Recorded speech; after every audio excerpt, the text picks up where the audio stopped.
We're here now with Erin Richards, education reporter for the Journal-Sentinel, to talk about a plan that was unveiled this week in Madison, perhaps unintentionally unveiled through some leaks to Erin as the reporter, about turnarounds for MPS schools. Erin, can you tell us a little bit about the plan and how it would work? Last Friday, Dale Koinga, representative, sent out an email to education leaders asking for some feedback about a proposal to turn around schools in MPS by way of removing the authority of the school board and having those schools answer directly to the county executive.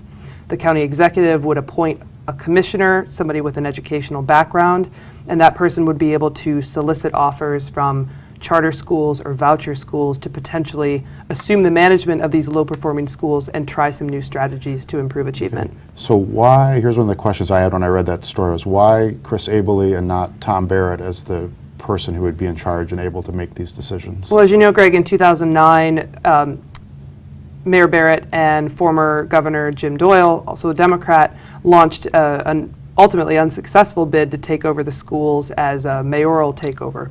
That fell flat. There was a lot of opposition to it. This time around, Koinga's office said they floated the details to Barrett. Barrett didn't bite.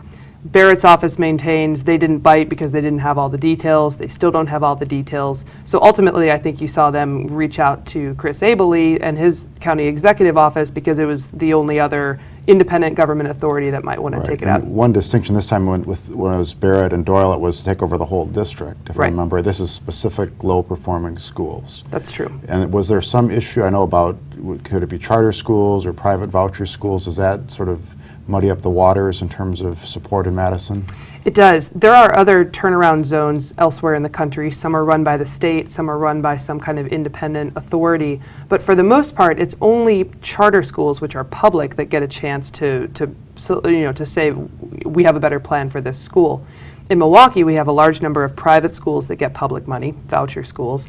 This would be the first time that private schools, I think, would be able to, run these schools. There's some question of whether those schools would be able to continue to teach religion if they were invited to take over a public school. And I know this plan came out kind of, I wouldn't say unintentionally because it was a source provided you the details, but were the sponsors prepared for this? Is it ready to go, or are we still going to have a little bit of time before it be a bill that's ready to actually move? I think it depends on who you ask. Dale Koinga said, we sent it to a lot of people, we figured it would leak. At the same time, it seems a little bumpy. Chris Abele, wasn't given a full heads up that this was coming out. Alberta Darling confirmed they didn't have his full commitment to lead this before it came out. After it, he has said, I'd be willing to do this if it's good for the kids. But, other things have been a little bumpy too. Not everyone is united behind the plan. It's a little bit unclear. There's questions of where the funding would be coming from, who exactly would charter these schools. Would these schools that take over the public buildings, would they lease the buildings?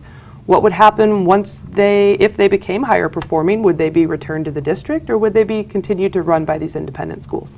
Yeah, so in a way, it seems like MPS is similar to the weather. Everybody talks about it, but nobody does anything about it. So do you think this plan actually has enough legs to pass, or is this just a side issue that isn't going to really go anywhere when it comes time in the legislature? I think the devil is really in the details. If Darling and Koinga can hammer out the specifics on this thing and get a robust bill that could get some actual traction in the Joint Finance Committee, that's the budget writing panel that's down to the wire in revising the governor's budget, that's an option.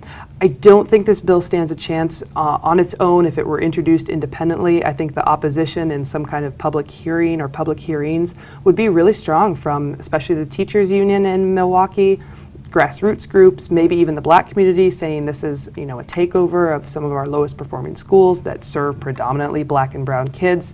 So I think it would have less of a chance of passing if it comes out as an independent bill. All right. Well, thank you very much for that update, Erin. Thank you.